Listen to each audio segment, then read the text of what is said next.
How's it going, everyone? Welcome to another episode of Draft to the Future. That's Ryan working on the social media stuff, and I'm Matt. I am social media incompetent, but I do start arguments on television shows. So, we are talking today about kind of like a closeout, morgue report for our shadow teams, and we're going to take a look at those. We're going to do a mock draft for our shadow teams and just kind of try to wrap up how our shadow teams look going into the future. Quick shout out for the East West Shrine game. That was nice to see some prospects get on the field. Senior Bowl practice is underway. We got videos talking about people we're excited to see and where they're going. I just finished plugging in all the data from the measurements from the East West game, and I'm looking forward to doing the same for the Shrine Bowl. So not Shrine Bowl, the Senior Bowl. So lots going on the channel. Remember to like and subscribe, and then let's get on with the show, right? Yeah, I would like to say, so far we've interviewed two players. One of them got a pretty nice deal to go up to a bigger school, and the other has reportedly met with all 32 NFL teams. Coincidence? I'm not sure, but eye for talent. But yeah, definitely rooting for those guys, and Landon Robinson having a great week, looking like the animal that he is on the field. So, and also was a captain of the Shrine Bowl team, which just shows that Navy leadership. What do you all say? Hua? Is that? Oh, hua? I forget. What does the Navy say? So, all right. So, I'll kick it off and talk about my team first. But so my team overall, I'm pretty pleased with my team. There's areas where I feel like I'm going to be much better drafting now with some of the data that Matt and I have built and some of the things that we've figured out this season. But overall, I've got quite a few players that are getting plenty of snaps. I've got quite a bit of green in the grades here. I think my favorite player this year has to probably be Byron Murphy, who had a somewhat questionable first year, but played exactly like a top pick this year, and I love to see that. Some of the ones that are more interesting for me are guys like Audric Estime, who out of nowhere started to get a bunch of snaps the last few games of the season. So I'm like, is he going to factor into their plans next year? I'm not sure. But I've got a lot of guys that are getting snaps, probably going to be solid. Like Harold Fannin, going to be great. And Njoku sounds like he's gone from Cleveland. So Fannin's going to be a focal point next year. I've got Alec Iomanner, who the Titans are probably going to try to find a number one wide receiver, and that will help him out a lot because he'll have someone else there to take off some of that pressure. Cam Scatterby will hopefully be back healthy. Efton Chisholm got a little bit of run here at the end of this season, so that's nice. My offensive line, I've got two players that got starting snaps. The question will be, will they get those going forward? I'm not sure. But Jared Wilson has played pretty well, but the grade does not say that. So I have thought his play has been better, but he hasn't had much help around him. He's been next to Will Campbell, and Will Campbell does not look like he should be playing on the outside. So that's my big concern right now is, are they going to try to kick Will Campbell inside, and then Jared Wilson is the one left in the backup role? So we'll see from there. On the defensive side of things, I've got a lot of good guys on the front here with both of my edges, Abdul Carter and Donovan Ezraku. Got a bunch of guys getting a handful of snaps, so not necessarily being a big factor, but got a safety, Xavier Watts. I've got a couple corners in Cam Hart and Quinyon Mitchell, who had solid seasons. And then Josh Wallace got switched to safety halfway through the season and played pretty well.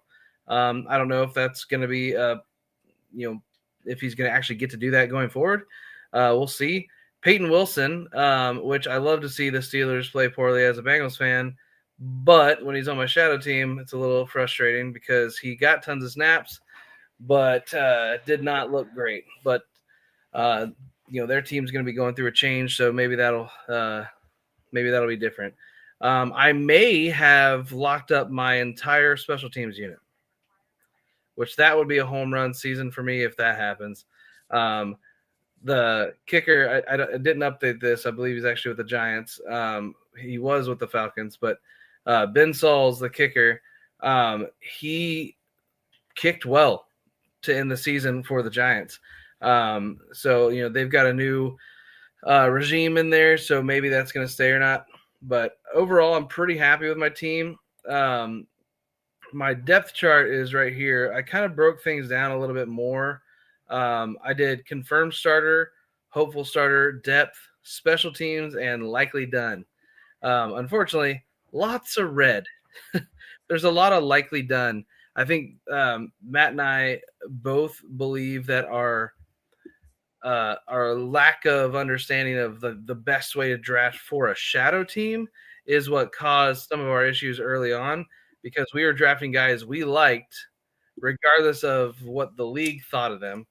And unfortunately, the reality is if the league doesn't like the player is not going to get very many chances. So we've got a lot of guys that never even seen the field because of that. And it could be because of talent, but it could be just because they didn't get a shot. But these guys that are in special teams, Sean Dolak killed it when he got actual defensive snaps, but they've got a pretty decent linebacker core, so I don't know if he's ever going to see the field. My defensive line can definitely switch around a little bit depending on what I do in the draft this season. And I definitely have a kick returner and punt returner in Isaiah Williams and Efton Chisholm.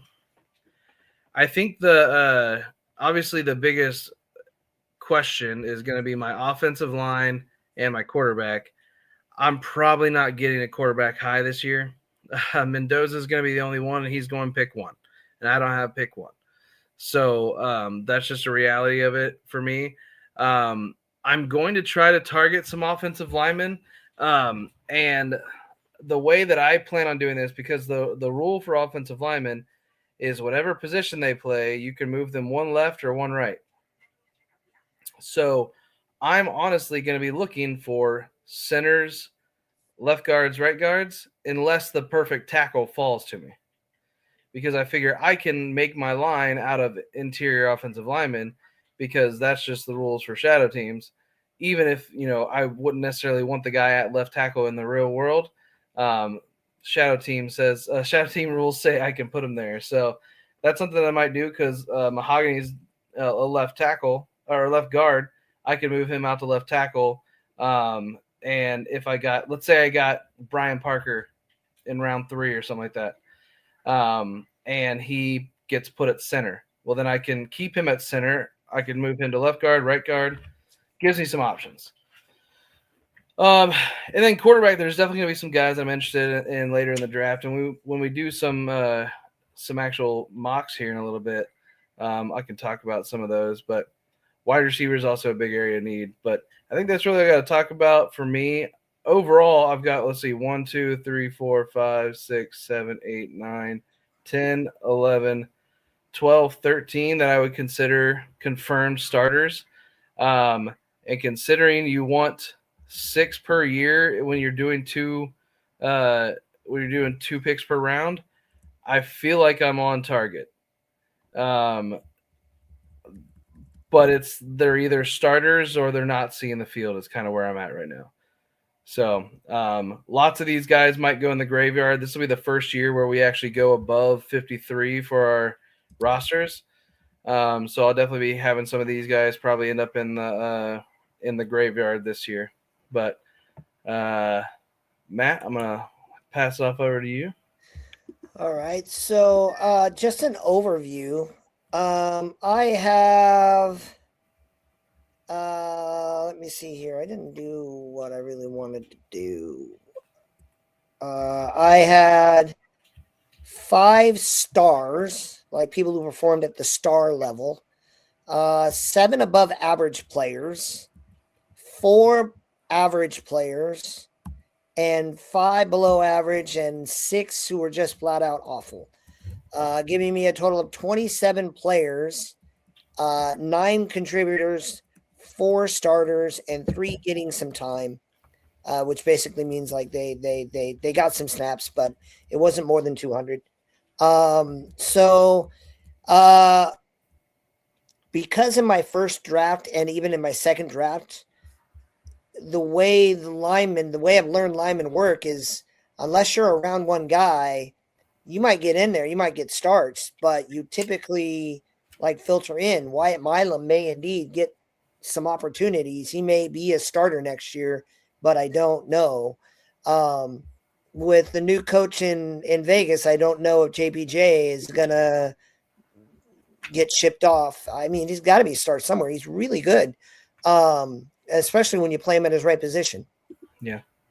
So from my starters, I got 3 stars, one of which is a kick returner with Malik Washington. I got one who's above average and one who's average. And then, I got a Pro Bowl starter in Sanders. I do. Pro Bowl quarterback. Look at you.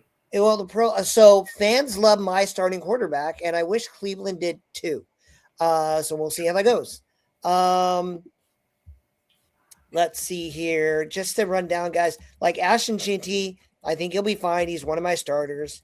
Malik Washington, he is a starter, but he's a number 3. Tez Johnson, is he going to be in the plans for the future? Is he really going to get on the field? Injuries is what got him on the field this year. Yeah, so is he going to get playing time? Gunnar Helm, is he going to get a higher role? I think he will because of the staff that's coming together in Tennessee. If you steal my defense coordinator, you could at least play my shadow team guys, Saleh. Then Brevin Fanford, he's my blocking tight end. He's one of my better players. Joe Alt will be back next year. He was not on this list because he was injured. I already talked about the other 2. I learned lessons in doing my data study with some of the other guys I took, and now I'm just more educated. But that kind of takes it from there. And then on the defensive side, Jalen Harrell is kind of a on again, off again guy. I don't know how he's going to fare in the new future. And then, TJ Sanders got snaps, but it wasn't pretty. Princely Manuelin got snapped, but it wasn't pretty. I'm hoping they'll develop the way Ryan's team developed. So his guy had a rough rookie year, and then they developed and came in and did well. I'm hoping that does the same. I have no idea if Jeremiah Trotter is going to be a starter or not. We'll see how that goes. Then I took a whole lot of linebackers who are probably going to end up in a graveyard. Kamari Lassiter is probably my best pick overall so far, arguably with Joe Alt. And to be fair, that was my 1 and 2 pick. But Lassiter is definitely one of my starting corners. And then, a couple guys got some contributions, and then a whole lot of other people. Questions: are RJ Mickens and Lathan Ransom going to earn starting roles, or are they already going to the trash heap? So I'll have to see how that goes. I do have a kicker in Ryan Fitzgerald, but that's kind of about it for that. So if you want to go over to my depth chart. Don't worry, I've got a list of long snappers and punters already for this year's draft. So yep. So on my depth chart, I think Lassiter, Washington, JPJ, and Alt and Jeanty are starters. Then I got contributors in Tez Johnson, Gunnar Elm, Princely, TJ, and then a couple other guys who got snaps, but I think that was more injury related than anything else. So I got to go into this draft still under the impression of I used to just take the best guy on my board, but what I now know is I have to take the best guy on my board who's in the right range on the consensus board, just to try to accumulate starters. This really isn't the draft to do that, but you don't get to pick and choose in that. But I think that just about wraps up the team. Ryan, what do you think? Yeah, and I mean, I think what we talked about is that like we didn't realize how early on we didn't realize how important league perception is on players. it doesn't honestly matter how well they play. If they come in and play great in limited snaps, but the next year they could be easily replaced. That happened with a safety of mine. That happened with an offensive lineman of mine who didn't necessarily play great, but the next year they drafted an interior offensive lineman high, and that was the starter now. So I think that's the big thing. Our focus is going to be, I think, our first 6 picks. Our first 6 picks are like make or break. We're gonna find some gems later on, but you got to hit on those first 6, and got to get people that are getting playing time. So what we're gonna do now is we're gonna actually get into this. So again, some people might watch this and say that we're making it too easy on ourselves, but the reality is that the way we're doing it, we did a dice roll for our first pick, and our second pick is the team that we are fans of. So I'm a Bengals fan. They happen to get a high pick this year. Matt got a high pick last year because of the Niners. So same type of thing. I'm going to adjust the Cardinals pick to pick 4, which is what my first pick is. The reason I'm doing that is because the Cardinals have 1 pick in every single round, which is what I actually get at pick 4. So I just want to make sure that is accurate to what I'll be doing. And then I've got the Bengals at pick 10. Now, the interesting thing about this is that when I have 2 picks like this close to each other, it means I have to know, like, I have to make sure that I'm getting the guys that I think aren't going to be there the next round, because it's a big jump. It's not like I have which yours are a little closer together. Like you'll have less of a gap, I guess. So your gap is after every 2. My gap is between the 2. Yeah. So yours is like pick. Mine is like pick. Wait a while. So it's a little different, but let's go ahead and get into it. I'm going to leave the settings as the normal settings that are in there. And I'm going to hit enter draft. And obviously we're not doing any trades because we can't do that.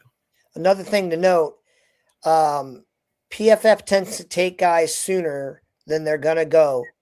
PFF is more accurate based on Ryan's video. PFF is more accurate to the skill level of the player and how they're going to perform. Yeah. Consensus is more accurate as to where they're going to go. So smart people are going to take the consensus, look at who's fallen from the PFF board, and those are probably going to be your value picks. Yeah. So one of the things that I'm really interested in here, right?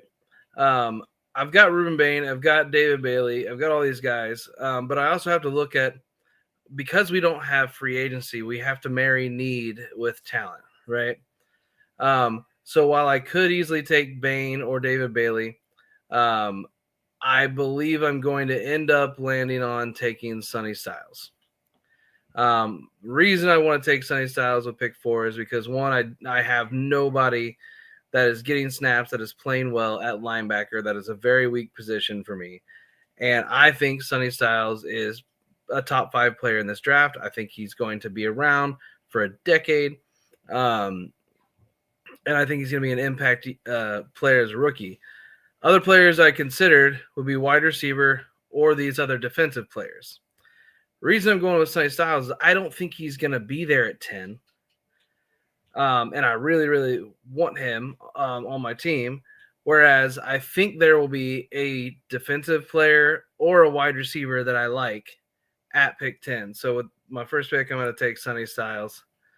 And then we get here and we've got Carnell Tate, Peter Woods, Jermai McCoy. I could take corner, but I have a couple corners. Mekhi Lemon went 1 pick above to the Chiefs, which in the real world would be very depressing. If David Bailey was on the Browns on the opposite side of Myles Garrett, that would be very unfortunate as a Bengals fan. But I think, honestly, if this were how it is going to fall, I think I am going to take Carnell Tate because I like a lot of the defensive players that are in rounds 2 through 4. I don't like a lot of wide receivers that are in rounds 2 through 4, and I think Carnell Tate is either wide receiver 1 or wide receiver 2 in this draft. Depending on, I haven't figured that out exactly, but I'm going to go with Carnell Tate. I think Carnell Tate is one of 3 worthy wide receivers to go round 1. Yeah, I'm going to switch over here so it shows where I'm at. Okay. All right, so I took Sonny Styles. I took Carnell Tate. Now this is where it definitely gets interesting. So in the real world, Matt would have just had a pick before me. So he would have just had this pick, which so he would have just had this pick, which means if Emmanuel Pregnon was there, I think he would not be there anymore. There's a good chance that in one of Matt's picks, Emmanuel Pregnon might be gone. So I'm not going to take him just because he's on my short list, but hold on, let me see who's there. Yeah, in this scenario, I would take Pregnon. Yeah, because Caleb McDonald and all them guys were gone way higher. So he would have probably taken Pregnon. So I'm going to act like Pregnon is not there. And I think I'm taking Lee Hunter. Wow. I think he may have moved himself. He may be moving himself into round 1, honestly. But Lee Hunter is a guy. He has a above 17 pass rush win rate and true pass sets and above 10.0 run stop rate, which bodes well for his success at the next level. So I'm taking him just to make sure that he's there. And then here I am likely going to take one of the safeties or a tackle. While you're looking around, I just want to say, I'm a big fan of Chris Johnson, but he got cooked today in one. He got cooked today. I would have probably taken him here, but I'm a little. If he don't turn it around, that was a rough look today. Yeah, I think I'm going to take Emmanuel McNeil-Warren to round out my safety room to go along with Xavier Watts. So far I've got Carnell Tate, Emmanuel McNeil-Warren, Sonny Styles, Lee Hunter. Those are 4 guys that I think are going to see a lot of play time. All right, now we're into round 3. This is the sweet spot for some interior offensive line for me, I think. Potentially a quarterback, but most likely not. Potentially another linebacker and Jacob Rodriguez, because that's a weak position for me. But if he's here, I kind of would lean towards Blake Miller or Jake Slaughter. This is tough. Actually, you know what? I'm going to grab another edge. I'm going to take Derek Moore. He was looking good today, and it's a premium position, so I'm going to take him. And then with my next pick is where I'm going to get offensive line.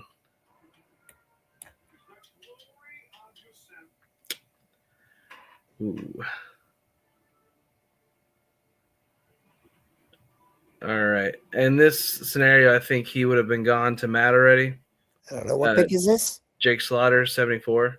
I personally would hope he falls another round. Okay. I think he might be mad. Yeah. I think I'm actually going to take Brian Parker the second. Actually, no.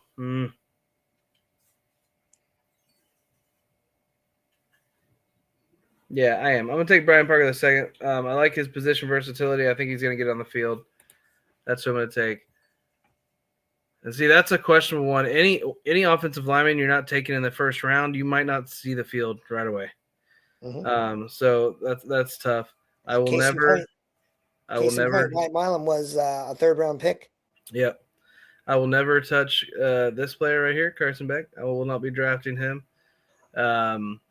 But so far I've got a linebacker, a couple defensive linemen, a wide receiver, safety, and a tackle. I've kind of hit most of my positions of need that I think of off the top of my off the top of my head. So now it's going to be aiming towards players I think have good long-term outlook.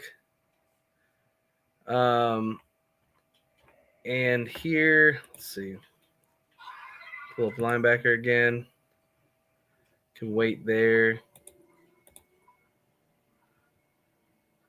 Not a big fan of the running backs.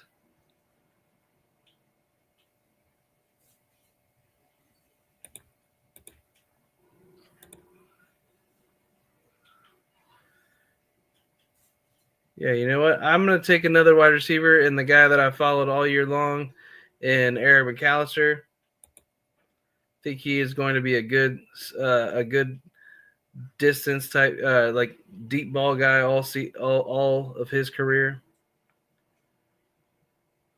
And I'm in round 4. This is one of those situations where it gets frustrating because a lot of quarterbacks are going to go in round 5. The Bengals don't have a round 5 pick, but if I want to ensure that I get a quarterback that's going to go in round 5, I might have to take them in round 4. So, all right, let's see. So I'm going to take the guy that I think is going to rise in Cole Payton. I think he might rise all the way up to day 2. But if he's there at the beginning of day 3, I think I'm going to take him. This is definitely not what I would do in terms of our formulas and our research, but it's one of those guys that I'm going to take the swing on. Well, I mean, you're taking him at a good spot because he could go in the 3rd round. I think this year is going to be insane because I think 3 quarterbacks go round 1. I think a quarterback goes in round 2 for sure, and I think a quarterback goes in round 3 for sure, which would be a very unusual year. And who knows who those quarterbacks are going to be. And it could get even more insane. But if you can hold your water to round 4, you're going to get a guy who is at worst going to be a steady backup and have a lot of upside because like Nussmeier, Payton, Taylor Green, I think those are and Beck, to be fair, those are the guys who I think are going to go round 2, round 3, even though they don't usually, like, quarterbacks don't actually go that early. Yeah. And I said in another video, I get it. Like, we had a quarterback go round 2 last year. You get one in round 2 about every other year. That's the average. Aller's the other guy that people keep forgetting about. He's got the pedigree and he's got the size and he's got a cannon. I wouldn't be surprised if he goes higher than we expect. I'd love him to go round 2, round 3, so that the someone I like more will fall to me in that scenario. So if we get here, I'm in a position now where rounds like 5, 6, and 7, you're just kind of grabbing the players that you're a fan of, that you think have potential upside and can see the field. Because now we're in the range of, it's not out of question that 5, 6, and 7, those guys could go undrafted. You're 100 picks away from the end of the draft now. And when you get into day 3, it's like somewhere in the 50, 60 range for like the variance. So you could be running into a situation where you've got an undrafted free agent that you took in round 5. So you're just kind of taking guys that you're a fan of. Guys I would consider here would be, I'm a fan of Malachi Lawrence and of Nadame Tucker. Somewhat of a fan of Igbinosun as well. But if he's still here, probably not seeing the field a ton early on. But the guy I think I'm going to take is going to be Tanner Koziel. Matt covered him all year. Gonna be a red zone threat no matter what. I think he's gonna get snaps as a rookie just because of that. And it'd be a good pairing with Harold Fannin. So take him there. And then I think it's a minute till my next pick.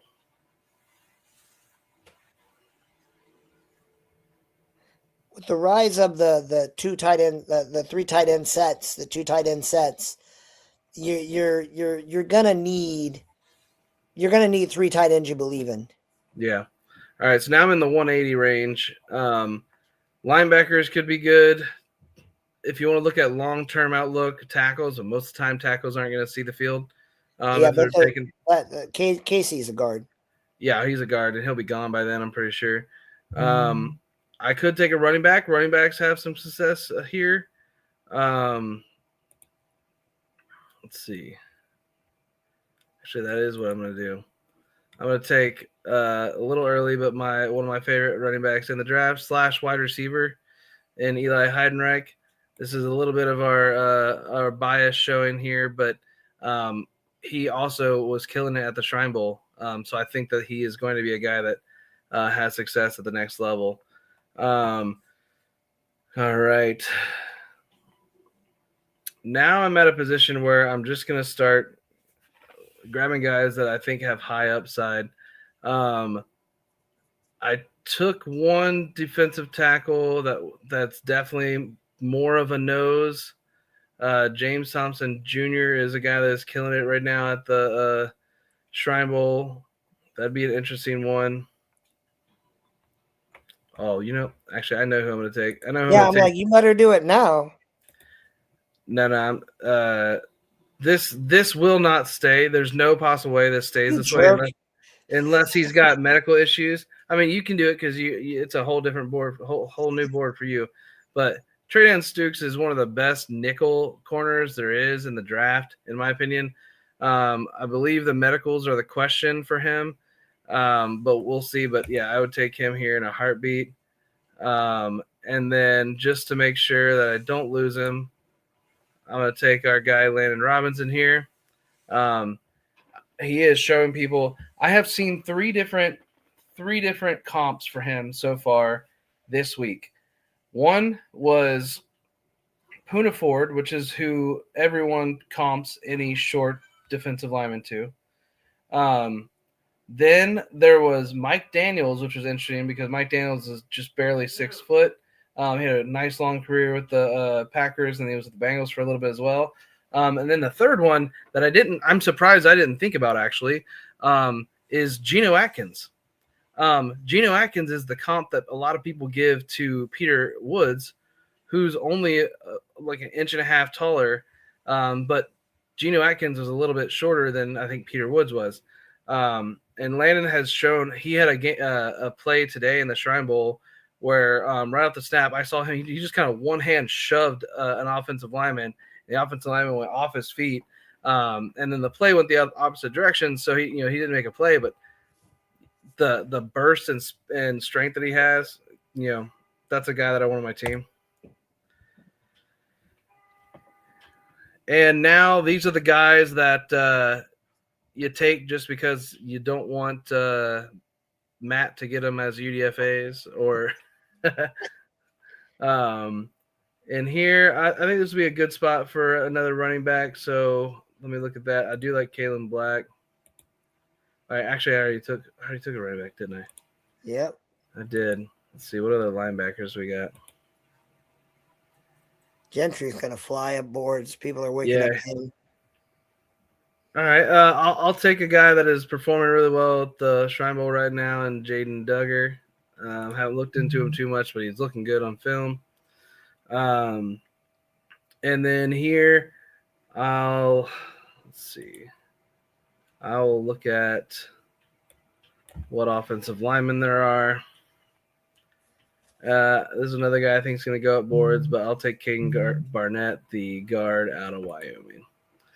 So we'll quickly look at my results here. Honestly, I'm not necessarily super happy, I think, with this result, but got to be okay with having some that don't end up working out. It's because, again, PFF, I guess you could say they properly rate their players based on skill. Yeah. And again, like there's value in ranking the players by skill, and there's value in ranking the players by where they're going to go. But it's really frustrating when you're like really sure, like Lee Hunter right now is estimated to go in the 50s. Yeah, and I think he's going to go higher than that. And he's right. And when we talk about the accuracy of the consensus board, we're talking about like on draft week. Yeah, the And so last one. he's gonna fly up boards. But it's really frustrating watching guys go who probably aren't gonna go. Yeah. So in this case, so I'm looking at I've got my whole board here. Based off of these picks, Sonny Styles I know is going to be probably a day one starter. Lee Hunter as a nose tackle, depending on what team he goes to, he could be penciled right in as a starter, but he's probably seeing 500 snaps as a rookie, I would say. Derek Moore will be that pass rush specialist probably as a rookie. He'll be a rotational guy. All three of these guys, the offensive weapons, are probably going to get some snaps. And then Jaden Duggar is he's a flyer.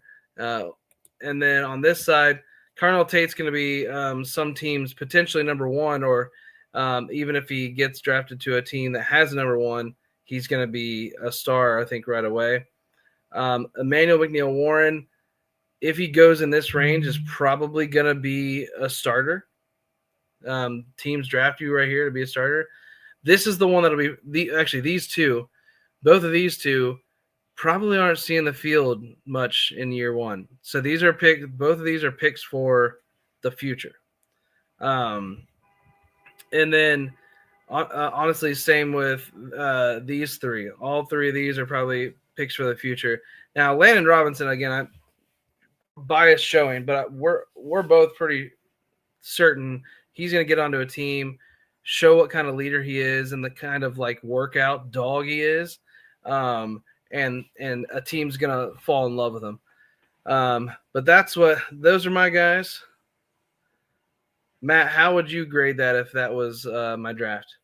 So I think you have 1, 2, 3, 4 guys there who I'm like, oh, those are starters. Those are starters.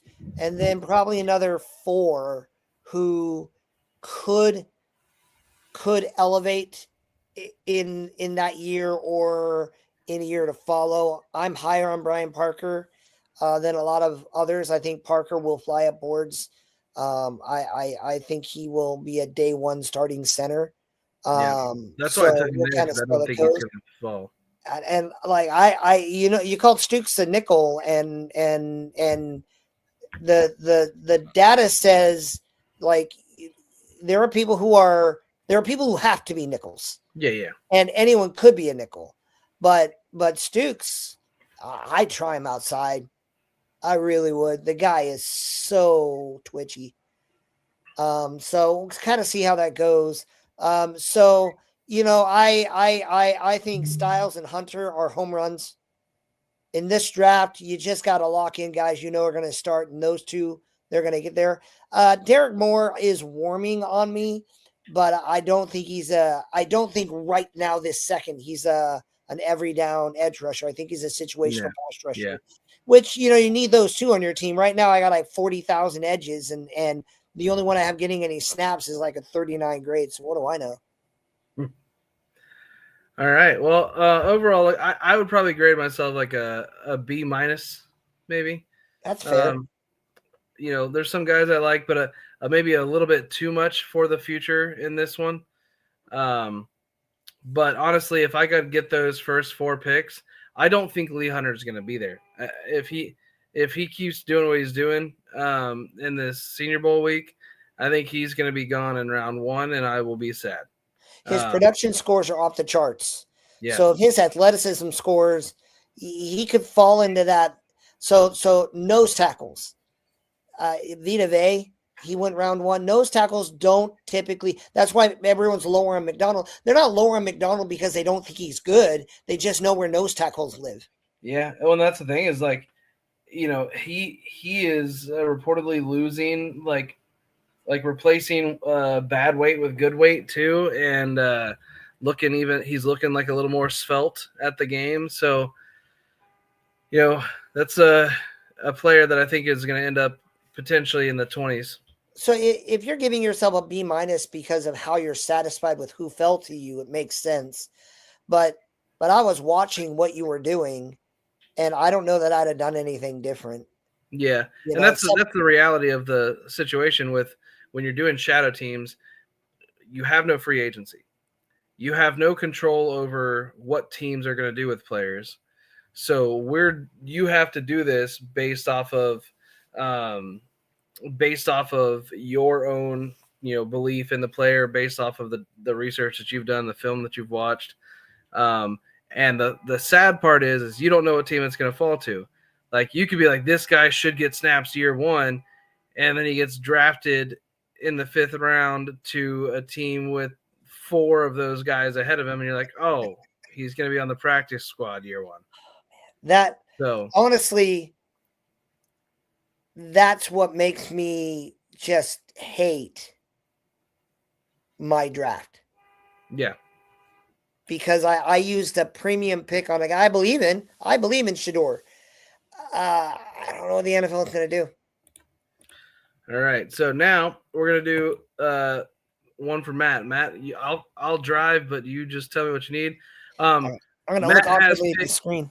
Matt has pick 3 and pick 27.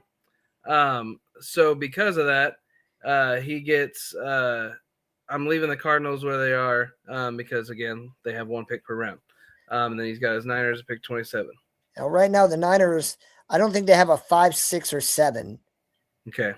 But we'll pick what we got and then kind of go from there. Yep.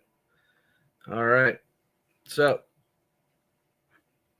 Mendoza and Downs went. All right. So I'm not as high on Arvell Reese as everybody else is. And if in the comments, you can please educate me. One thing Ryan and I will both admit we're weaker at is pure film study, looking at what people do physically in film and identifying what might project. We are film confirmed. We do look at the film, but we're not coaches. We are aspiring scouts. So we are working on upping our game. And if you know how to do that, we'd love to talk to you. But I'm lower on Reese because I can't see what people are trying to show me. So in this situation, I'm going to smile and run to the podium and take David Bailey. There you go. I'm desperate for edge rushers, and I finally got a guy I know is going to start. And if you need to know more about David Bailey, I talked about him all year long, and he's so vindicating because I said he was going to be good leaving Stanford, and he was. So perfect. Sadiq, there you go. Yeah, no. Will you scroll down for me? Mm-hmm. So I'm looking around. I'm high on Pregnon, but he's going to be there. Let me show you where some of these guys went to. Yeah, where did Ione go at PFF? All right. So Cade McDonald went pick 16. Ione went to the Steelers at 21. Caleb Banks went at 20 to the Cowboys. TJ Parker went at 23. Ty Simpson to the Browns. Pick 25. Colton Hood. Yeah. Denzel Boston went 26. Would you consider Boston at 27 if he's there? If Boston were on the board and everyone else was off, I would take Boston. Okay. In this scenario, I'm going to take CJ Allen. CJ Allen, linebacker, out of different kind of star linebacker, but he's there. I think hard about Pregnon, but I'm trying to get away with the thing. Did Messidor make it to me? Did he fall? He went. That hurts. Pregnon is there though. Monroe Freeling is growing on me. Let me see interior defensive lineman. Hunter Corleone. I consider Lee Hunter. I consider Pregnon. What do I do here? I got 2 edge rushers. I got a linebacker. I would be happy with either. And in this scenario, I'm going to scroll down a little bit more. Let me just make sure nothing else is crazy. I would be happy with either Pregnon or Hunter. I think there's more depth in the interior O-line, so I'm going to go ahead and take Hunter in this scenario. Yes, Ryan took him, and if Ryan took Hunter before me, I'd take Pregnon. I'd be happy with that. Well, that's the thing. I'm not taking Lee Hunter at pick 10. which is where I'd have to take him. So you're going to have this pick before me. Oh, right. Yeah. Okay. Yeah. Happy me. I have to hope a guy falls to you to hopefully push the guy. Ooh. I take Pons and I don't even think Yeah, about it. I would say if you don't take him, Pons is a guy that keeps moving up boards, and everybody's seeing it now. There's a guy on Twitter named Buffton Prime. He's a Colorado fan that has talked about him forever, and we've been talking about him forever. And man, he's so good. So I'll give you that right away. Yep. All right. Now you're back on the clock. So I frankly can't believe. Am I in round 3? Yeah. I'm in round 3 and Surratt is there. Yeah. Give me that. There you go. For the record, I'm not objectifying him. The phrase "give me that" in my Madden games, when I intercept the ball, when I take something I feel shouldn't be there in the first place, that is the phrase I use. So give me that. I'm gonna take one of the top 10 easy, maybe top 5 receivers in the class. I comp him to Tyler Boyd, who was one of the best slot wide receivers, but in the NFL for a while. I think he can have that type of impact for a team. Yep. All right. Let me see what's going on. This is where things get really tough for me. Yeah. Nope. Let's go here. Scroll down a bit.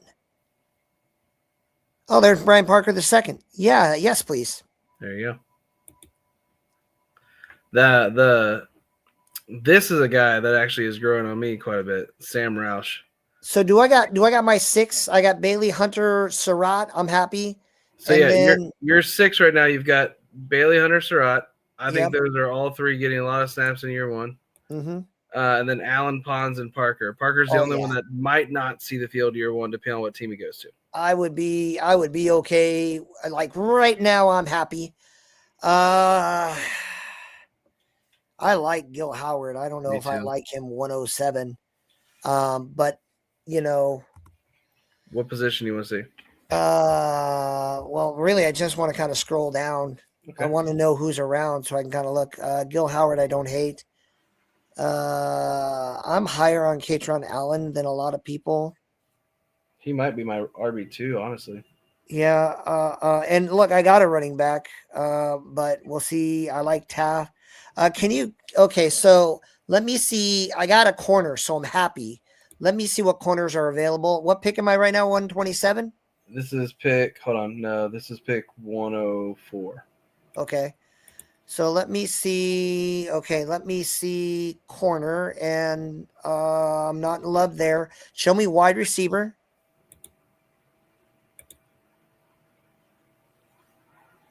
I'm not in love with anyone there. Yeah, he's going to climb on boards. I know why. I just get a little scared. I got 2 edges. I don't hate Barnum at linebacker. Show me interior O-line. Was getting cooked tonight at the Shrine Bowl. I'm going to. So let's assume JPJ is really there. Mm-hmm. Maybe Milam's there, but I still need a left tackle or a right tackle. Man.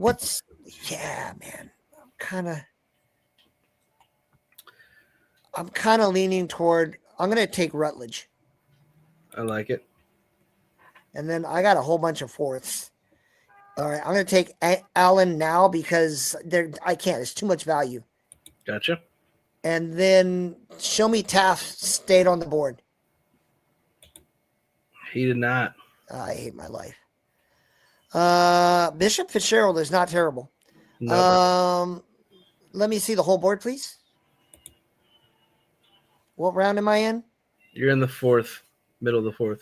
I'm going to take Klubnik as my flyer quarterback. I hope works out. He's not. There are other guys like Sori Robertson. I probably should have taken Sori Robertson. Klubnik or Robertson are the 2 guys that I want the Bengals to take because I think they're high floor guys. That could be a really nice long-term backup. Mm-hmm. All right. You're at pick 138. And I took another interior lineman. Go and scroll down. Harold Perkins should have gone back. Yep. I will take Igman Noyson. Igbenison. Yeah, you need corners, so I'll be happy with that. I don't hate Massis, but he got cooked today, so I'm a little mad at him right now. All right, scroll on down. I don't hate Tanner Kazoil. I really do like him. I like Fisher. Mm-hmm. Show me linebackers.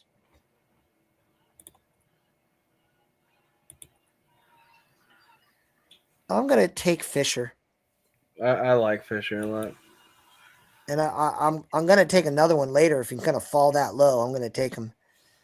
Let me see here. Keep scrolling down. Xavier Harris is not a terrible option. Show me interior defenders.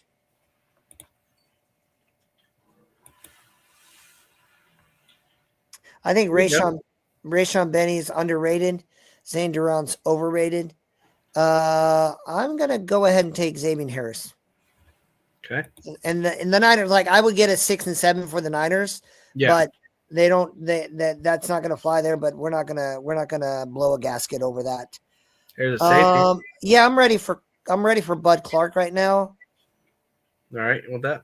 Yeah, and then if Gentry is there, I'll take him too. He's there. Yeah, let him fall to me in the 7th. All right. All right. Well, Ryan, what's your grade? Well, all right. Well, once it pops up here. All right. So, I actually love what you did. And honestly, like I said, I think part of the problem you ran into last year, and the part of the problem that I'm going to run into this year, is that when you have picks close together like that, it is somewhat challenging to like make your decisions, because you have to hope that no one's going to take them for like 32 picks. But with the picks spread out like yours are and like mine were last year a little bit more, it's like you can assess the draft better. And I think that you did a really good job of assessing the draft as you went. So obviously, these top three, I think you've got three guys that are going to see the field. This is a starter, most likely a starter, but heavy contributor year one, and a heavy contributor, maybe a starter, depending on what team he goes to in year one. Then I love all of these guys. Gentry, I'm not super sold on yet, but because I don't know what the league's going to do with him. Same thing as like Harold Perkins, but Bud Clark's a ball hawk. Aiden Fisher's that like green dot leader in the middle of the defense, and then Keelan Rutledge is the guy that offensive linemen often take a year or two to get on the field, but Keelan Rutledge has everything you want in a strong interior offensive lineman. And then over here, CJ Allen, he's got that pedigree from Georgia. He's going to see the field. We both love Pons and Parker, and Katron Allen's going to see the field probably in year one. Igbenogson, he has the potential to end up being like a steal in this draft. He has all the talent in the world. He was lower last year because he had approximately 976 penalties against him last season. And then Xavier Harris is a nice, roll of dice. He's reportedly has some like off the field issues and stuff like that, but he's like 6'8", just an absolutely massive human. And then Cade Klubnik, because of Clemson's season, people are really down on him, but when you actually look at his season, it wasn't that bad. It was pretty good. Do a thing there. So I would probably give this like an A-. I appreciate that. I could use one of those. Yeah. This feels like a get you back on track draft is what this feels like. Klubnik's athleticism scores, they're looking okay. I So I don't hate it. We'll see. There are other data that I'm looking for. To be honest and open, when I got Uman and when I got TJ Sanders, I thought steals of the draft, and I could be right. You know, it's not like the story's written on those young people. But Ryan tried to tell me, come on, who's your other rookie? Ezraku. He tried to tell me that Ezraku is a dude, and I didn't think he was crazy. I just thought, and to give a little bit back to me, Ryan was considering Uman somewhere in there. So If to be completely honest, if Ezraku would have been gone, Uman was probably going to be the pick. So I would love it, and I'm still going to draft because until you got a guy like quarterback, corner, edge rusher, tackle. If you don't have a guy, you got to keep swinging for a guy. That's just all you do. That's just how it works. Yeah, like I'll take a quarterback this year and punt Sam Hartman to the moon, and still have Max Brosmer there as well. So I'll take those swings, and maybe I'll look like a genius in 3 years, but I do not currently feel like a genius. Yeah. Well, that's the thing is I think it's doing this is like the ultimate version of fantasy football, except for you have it's like doing fantasy football, but someone's throwing grenades while you're trying to make the picks because you can't know what the team's going to do. You can't know what team they're going to fall on. So it's really, really tough to do. But, for us huge draft nerds, we love it. Yeah, well, in fantasy football, you're taking players that are already on teams, already in positions. You know, what I love about this is it's your chance to plant your flag. I get mad, but kind of like proud because was it literally last week when you were like, dude, Lee Hunter, and then the rest of the league's like, who? Like someone's bugged our classroom, and it's starting to annoy me because it's there. But I say that, and then I got guys on my team who I believed in. You know, maybe Shedeur is the answer in Cleveland. Everyone's so. I don't what I really don't understand is why is Tyler Shough the future in New Orleans, and I'm not like I could say Shough objectively was better than Shedeur, but we're not talking like night and day better. Like they were in the same range. Yeah. And one had a guy who was specifically grooming him for that role, and the other had a guy who's no longer coaching the team. It was like actively trying to make sure he didn't get the job. You know, like, oh, hey, he might throw a touchdown. Let's bring in a Wildcat. Like, I just, you can't make that stuff up. I wish this year had some more surefire guys. I'm seeing people. Here's a good question, Ryan. I saw one person say they had 22 first round grades. Another, I think I heard 22, 17, and 12. I ain't got 22. Yeah, I don't like production grade wise. I got a lot of if you in our metric, if you score 80 or better, you are a first round prospect based on our formulas and how they work and how we compare them. And we had a lot of people, but these production scores are just production scores. They don't the athleticism score is going to bring a lot of them down. Like I would not like Spencer Fano. I'm higher on Maui Noah than Fano, but Fano is good. I believe in Zachariah Branch. So let me see here. How many first round guys you got? 1, 2, 3, 4, 5, 6, 7,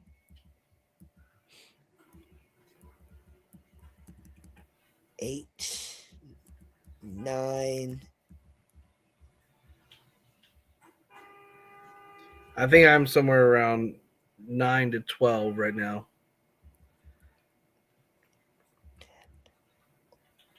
10. Like I've got my positional rankings, but I don't have my board really set yet.